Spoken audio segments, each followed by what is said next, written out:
Hi everyone, this video is a shorter version of the R&G Tail Tidy installation on the 2021 Ninja 1000 SX. I did this video to provide a more quicker tutorial for those who don't want all the extra detail. If you want to watch the full video, please click the card at the top.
Thanks for watching.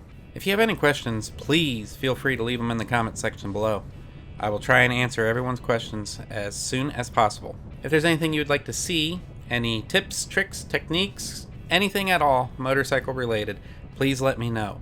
I do these videos for you, so anything that you would like to see, I am more than happy to do it. If you like this video, please click that thumbs up button. And if you haven't already, please subscribe and click the bell to notify you whenever a new video drops. Thank you again. Ride safe and keep the rubber side down.